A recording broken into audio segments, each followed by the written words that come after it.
Hello viewers, welcome back to my channel. ನಾನಿವತ್ತು ನಿಮಗೆ ಈ ವಿಡಿಯೋದಲ್ಲಿ ಮನೆಯಲ್ಲೇ ಸಿಂಪಲ್ ಆಗಿ ನಿಪ್ಪಟ್ಟು ಹೇಗೆ ಮಾಡೋದು ಅಂತ ತೋರಿಸ್ಕೊಡ್ತೀನಿ. ಅದಕ್ಕೂ ಮುಂಚೆ ಯಾರು ನನ್ನ ಚಾನಲ್ಗೆ ಸಬ್ಸ್ಕ್ರೈಬ್ ಆಗಿಲ್ಲ, ಪ್ಲೀಸ್ ಸಬ್ಸ್ಕ್ರೈಬ್ ಮಾಡ್ಕೊಳ್ಳಿ. ನನ್ನ ವೀಡಿಯೋಸ್ ಇಷ್ಟ ಆಯಿತು ಅಂತಂದರೆ ಲೈಕ್ ಮಾಡಿ, ಶೇರ್ ಮಾಡಿ, ಕಮೆಂಟ್ ಮಾಡೋದನ್ನು ಮರಿಬೇಡಿ. ಬನ್ನಿ ನೋಡೋಣ ಹೇಗೆ ಮಾಡೋದು, ಏನೆಲ್ಲ ಇಂಗ್ರೀಡಿಯೆಂಟ್ಸ್ ಬೇಕಂತ ಹೇಳ್ತಾ ಹೋಗ್ತೀನಿ, ನೋಟ್ ಮಾಡ್ಕೊಳ್ಳಿ. ಮೊದಲಿಗೆ ನಾನಿಲ್ಲಿ ಕರ್ಬೇವಿನ ಸೊಪ್ಪು ಮತ್ತು ಒಣಮೆಣಸಿನ್ಕಾಯಿ ಒಂದು 5ರಿಂದ 6 ಫ್ರೈ ಮಾಡಿಕೊಂಡು ಜಾರ್ಗೆ ಟ್ರಾನ್ಸ್ಫರ್ ಮಾಡ್ಕೊಳ್ತಾ ಇದ್ದೀನಿ. ಇದಕ್ಕೆ ಒಂದು ಅರ್ಧ ಕಪ್ಪಷ್ಟು ಕಡಲೆಪಪ್ಪು ಹಾಕ್ಕೊಳ್ತಾ ಇದ್ದೀನಿ.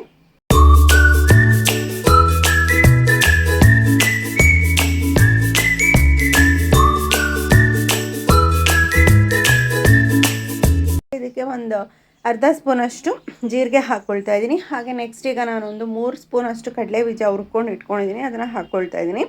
ಸೊ ಇದಿಷ್ಟನ್ನು ತರಿಯಾಗಿ ಗ್ರೈಂಡ್ ಮಾಡ್ಕೋಬೇಕು. ನೆಕ್ಸ್ಟು ಹೇಗಪ್ಪ ಹಿಟ್ಟು ಕಳಿಸೋದು ಅಂತ ನೋಡೋಣ.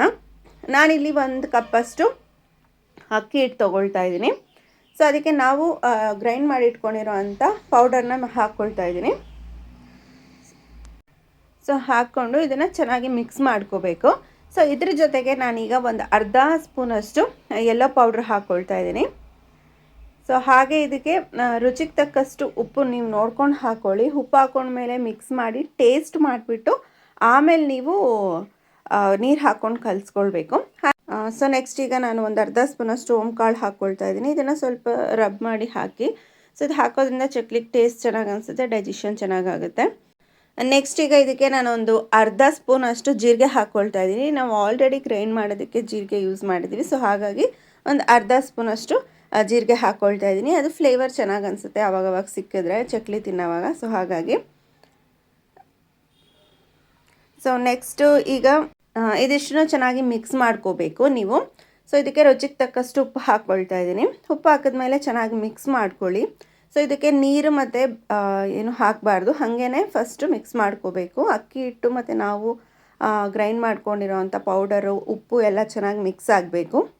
ಸೊ ಈ ಮಿಕ್ಸ್ ಮಾಡಿ ನೀವು ಒಂದು ಸ್ವಲ್ಪ ಟೇಸ್ಟ್ ನೋಡಿ, ಉಪ್ಪು ಸಾಕಾಗುತ್ತಾ ಇಲ್ವಾ ಅಂತ, ಇಲ್ಲ ಬೇಕಂದರೆ ಆ್ಯಡ್ ಮಾಡ್ಕೋಬೋದು. ನೆಕ್ಸ್ಟ್ ಈಗ ನಾನು ಕಾಯಿಸಿಟ್ಕೊಂಡಿದ್ದಂಥ ಬೆಣ್ಣೆ ಹಾಕ್ಕೊಳ್ತಾ ಇದ್ದೀನಿ. ನೀವು ಬೇಕಂದರೆ ತುಪ್ಪ ಹಾಕ್ಕೋಬೋದು, ಇಲ್ಲ ಆಯಿಲ್ ಹಾಕ್ಕೋಬೋದು. ಸ್ವಲ್ಪ ಬಿಸಿ ಇರುತ್ತೆ, ಸೊ ಹಾಗಾಗಿ ತಕ್ಷಣ ಕೈ ಇಡಬೇಡಿ. ಸ್ಪೂನಲ್ಲಿ ಸ್ವಲ್ಪ ಹೊತ್ತು ಮಿಕ್ಸ್ ಮಾಡ್ಕೊಳ್ಳಿ. ಅದು ಚೆನ್ನಾಗಿ ತಣ್ಣಗಾದ್ಮೇಲೆ ನೀವು ಕೈಯಲ್ಲಿ ಚೆನ್ನಾಗಿ ಮಿಕ್ಸ್ ಮಾಡಬೇಕು. ಸೊ ಈಗ ನೀರೇನು ಹಾಕ್ಕೊಳಕ್ಕೆ ಹೋಗಬೇಡಿ. ನೀವೇನು ಆಯಿಲು ಇಲ್ಲ ತುಪ್ಪ ಬೆಣ್ಣೆ ಯೂಸ್ ಮಾಡಿರ್ತೀರ ಅದರಲ್ಲೇ ಚೆನ್ನಾಗಿ ಮಿಕ್ಸ್ ಮಾಡ್ಕೋಬೇಕು. ಸೊ ಅದು ನೀಟಾಗಿ ಎಲ್ಲ ಪೌಡರ್ ಎಲ್ಲ ಬೆಣ್ಣೆ ಜೊತೆ ಮಿಕ್ಸ್ ಆಗಬೇಕು. ಸೊ ಆವಾಗ ಈ ಥರ ಬರುತ್ತೆ. ಸೊ ಈಗ ನೀವು ನೋಡ್ಕೊಂಡು ಕನ್ಸಿಸ್ಟೆನ್ಸಿ ಹೇಗೆ ಬೇಕಂತ ಸ್ವಲ್ಪ ಸ್ವಲ್ಪ ನೀರು ಹಾಕ್ಕೊಳ್ತಾ ಮಿಕ್ಸ್ ಮಾಡ್ಕೋಬೇಕು. ಸೊ ನಾನಿಲ್ಲಿ ಎಷ್ಟು ಬೇಕಂತ ನೋಡ್ಕೊಂಡು ಸ್ವಲ್ಪ ಸ್ವಲ್ಪ ನೀರು ಹಾಕ್ಕೊಳ್ತೀನಿ. ಒಂದು ಅರ್ಧ ಗ್ಲಾಸಷ್ಟು ನೀರು ಸಾಕಾಗುತ್ತೆ. ಸೊ ಅದು ಹಾಕ್ಕೊಂಡು ಚೆನ್ನಾಗಿ ಮಿಕ್ಸ್ ಮಾಡ್ಕೊಳ್ತೀನಿ. ನೀವು ಉಪ್ಪು ಒಂದು ಸಲ ಚೆಕ್ ಮಾಡಿಬಿಟ್ಟು ಫೈನಲಾಗಿ ಕಲಸಿ ಈ ಥರ ಇಟ್ಕೋಬೇಕು. ನೆಕ್ಸ್ಟು ಎಣ್ಣೆ ಕಾಯಕ್ಕೆ ಇಡಬೇಕು. ಸೊ ಎಣ್ಣೆ ಚೆನ್ನಾಗಿ ಕಾದಾದಮೇಲೆ ನಾವು ನಿಪ್ಪಟ್ಟನ್ನ ತಟ್ಕೊಂಡು ಒಂದೊಂದಾಗೆ ಫ್ರೈ ಮಾಡ್ಕೋಬೇಕು. ಸೊ ನೀವು ನಿಪ್ಪಟ್ಟು ಮಾಡೋದಕ್ಕೆ ನಾವು ರೊಟ್ಟಿ ತಟ್ತೀವಲ್ಲ ಆ ಪೇಪರ್ ಸಹ ಯೂಸ್ ಮಾಡ್ಬೋದು, ಇಲ್ಲ ನಿಪ್ಪಟ್ಟು ಮಾಡೋದಕ್ಕೆ ಅಂತ ಒಂದು ಮಷಿನ್ ಇರುತ್ತಲ್ಲ ಅದರಲ್ಲಿ ಸಹ ಯೂಸ್ ಮಾಡ್ಬೋದು. ನಾನು ರೊಟ್ಟಿ ತಟ್ಟೋ ಪೇಪರಲ್ಲೇ ಮಾಡ್ಕೊಳ್ತಾ ಇದ್ದೀನಿ. ಸೊ ನೀಟಾಗಿ ಯಾವ ಥರ ಬೇಕೋ ನೀವು ತಟ್ಕೊಂಡು ಎಣ್ಣೆಯಲ್ಲಿ ಗೋಳಿಸ್ಕೋಬೋದು.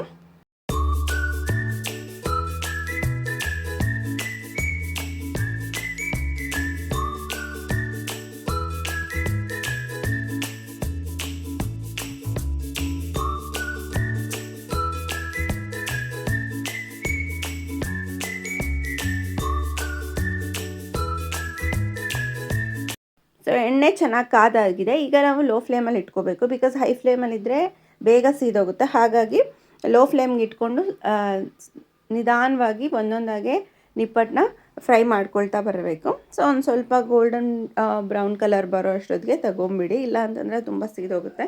ಲೋ ಫ್ಲೇಮಲ್ಲಿ ಬೇಯಿಸೋದ್ರಿಂದ ಒಳಗಡೆ ನೀಟಾಗಿ ಬೇಯುತ್ತೆ, ಮೇಲೆಲ್ಲ ಕ್ರಿಸ್ಪಿ ಇದ್ದು ಒಳಗಡೆ ಹಸಿ ಹಸಿ ಇರೋದಿಲ್ಲ. ಸೊ ಬಿಸಿ ಬಿಸಿ ಆಗಿರೋ ಅಂಥ ನಿಪ್ಪಟ್ಟು ರೆಡಿ ಆಗಿದೆ ತಿನ್ನೋದಕ್ಕೆ. ಹೋಪ್ ನಿಮಗೆ ರೆಸಿಪಿ ಇಷ್ಟ ಆಯಿತು ಅಂತ ಅಂದ್ಕೊತೀನಿ. Thank you.